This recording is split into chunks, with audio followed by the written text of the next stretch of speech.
चुड़ैल की बेटी के तीसरे भाग में आपने देखा कि कोमल और राजू एक अच्छा लड़का देखकर गुड़िया की शादी करवा देते हैं और कोमल माता की मूर्ति में समा जाती है। कोमल बेटी, जाओ अपने ससुराल जाओ और खुश रहो बेटी। गुड़िया ससुराल तो जाने लगती है, लेकिन राजू को अकेला देखकर उसे उसकी बहुत चिंता होती है। बाबा, आप अकेले कैसे रहोगे? अरे बेटा, कुछ नहीं होगा मुझे, मैं ठीक हूँ। बस अब तुम खुशी खुशी अपने ससुराल जाकर रहो। जैसे ही गुड़िया जाने लगती है, टॉमी वहां आ जाता है और गुड़िया की साड़ी खींचने लगता है।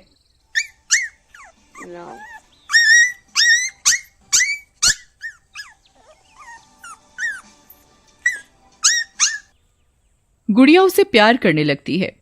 अरे टॉमी, तुम यहीं बाबा का ध्यान रखना, वो अब अकेले हैं यहाँ, मैं तुम दोनों से मिलने आती रहूंगी। फिर इतना बोलकर गुड़िया की विदाई हो जाती है। ससुराल में गुड़िया की सास और ससुर गुड़िया और उसके पति राहुल का स्वागत करते हैं। आओ बेटी आओ, तुम्हारा हमारे घर में बहुत स्वागत है। आओ बेटी, तुम हमारी बहू नहीं बेटी हो। फिर दोनों अपने कमरे में चले जाते हैं। सविता की नजर गुड़िया के बैग पर ही होती है। सही कह रहे हो जी, ये बहू नहीं साक्षात लक्ष्मी है। देखो देखो क्या बड़ा सा बैग लेकर आई है, लगता है इसके बाप ने खूब पैसा दिया है इसको। वाह वाह, मजा आ गया। अरे लालची औरत, इतना तो दिया है भगवान ने, तब भी दूसरों के पैसे पर ही नजर है तेरी।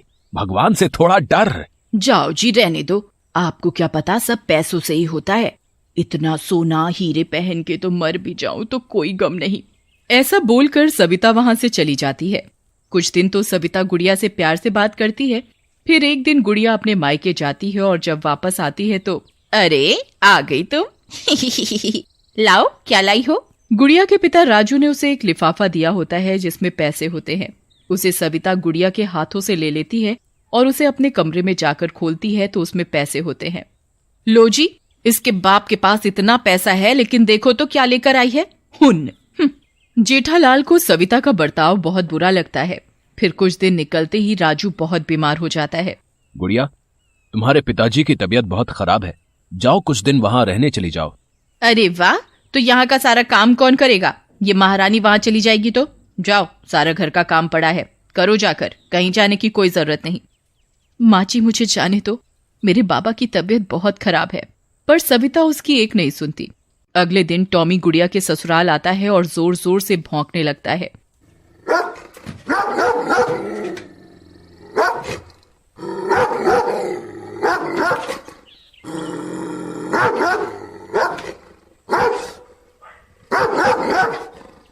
गुड़िया बाहर आती है। अरे टॉमी, तुम यहाँ? क्या हुआ? तुम क्यों रो रहे हो? बाबा तो ठीक है ना? टॉमी गुड़िया के कपड़े खींचने लगता है और उसे चलने को कहता है।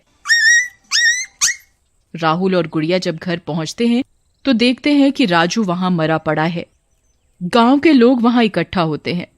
नहीं बाबा, आपने मुझे इतने नाजों से पाला पोसा और मैं आपकी बीमारी में भी आपके किसी काम नहीं आ सकी। बेटी, तुम्हें राजू ने आखिरी वक्त पर बहुत याद किया। अगर तुम यहाँ होती तो समय से डॉक्टर को ले आती तो शायद आज राजू जिंदा होता। गुड़िया बहुत रोती है और दुखी होती है। गुड़िया राजू का अंतिम संस्कार करती है, लेकिन अपनी बेटी को आखिरी समय में ना मिल पाने के कारण राजू भूत बन जाता है और भूत बनकर कोमल से मिलता है। राजू, तुम आ गए?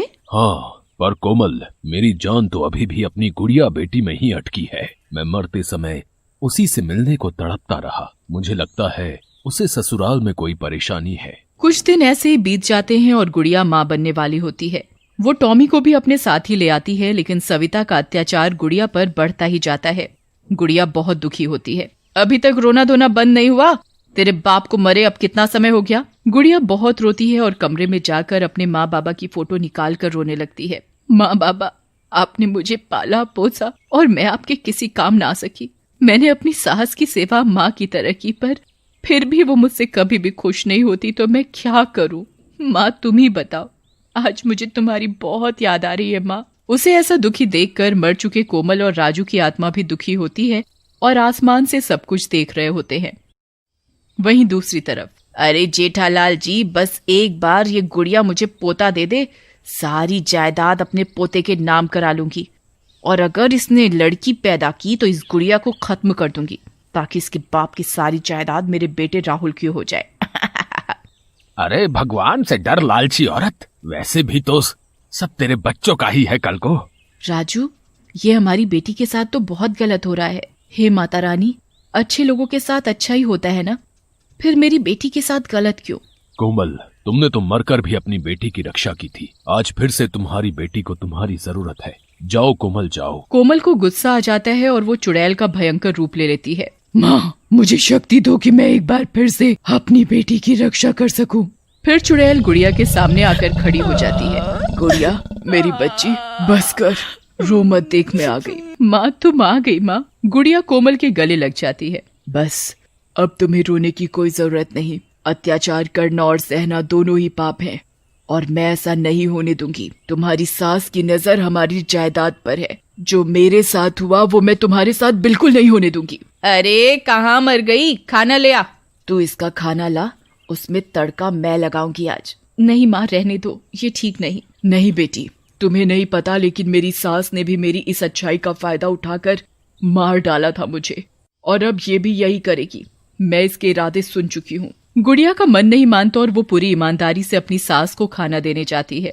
गुड़िया, तुम बहुत भोली हो, लेकिन मैं नहीं। जाओ, तुम भी खाना खाओ जाकर।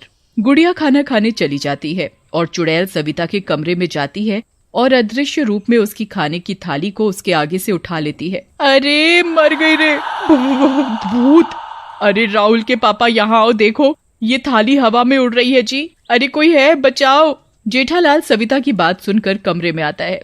अरे बचा लो मुझे, भूत!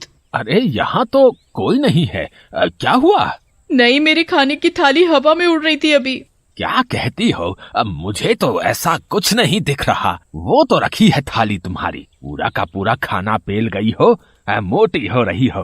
क्या कहा आपने? चुप करो। अरे पहलवान, मैं कहाँ कुछ कह रहा हूँ, चुप ही तो हूँ जब से तुमसे शादी हुई है। देखो जी, तुमने जो ये मन ही मन कुछ बोल जाते हो ना, मैं सब समझती हूँ, समझे? फिर जेठालाल खेतों पर चला जाता है। ए मनहूस गुड़िया, मेरा खाना आज सही से नहीं हुआ, तू मेरे लिए आज हलवा बना। पर माँ जी, घर पर तो हलवा बनाने का सामान नहीं है। इतने में राहुल आ जाता है। माँ, इस हालत में गुड़िया कहाँ बाजार जाएगी? मैं सब सामान ला दूंगा। गुड़िया, तुम सुबह से काम कर रही हो, जाओ थोड़ा आराम कर लो। ये एक और आया गुड़िया का प्रेमी। पता नहीं मेरे पति और बेटा मेरा साथ क्यों नहीं देते। चुड़ैल ये सब सुन रही होती है, उसे बहुत गुस्सा आता है। चलो, मेरे दामाद और गुड़िया के ससुर अच्छे हैं, लगता है इसे सबक सिखाने के लिए इसके ससुर से हाथ मिलाना चाहिए मुझे। फिर कोमल जेठालाल के सामने खेतों में जाती है। अरे चुड़ैल जी, मुझे मारना मत, मैं तो सीधा साधा आदमी हूँ। नहीं नहीं, अरे मर गया रे, अरे मर गया। इसके आगे की कहानी देखने के लिए चुड़ैल की बेटी कहानी का अगला भाग जरूर देखें।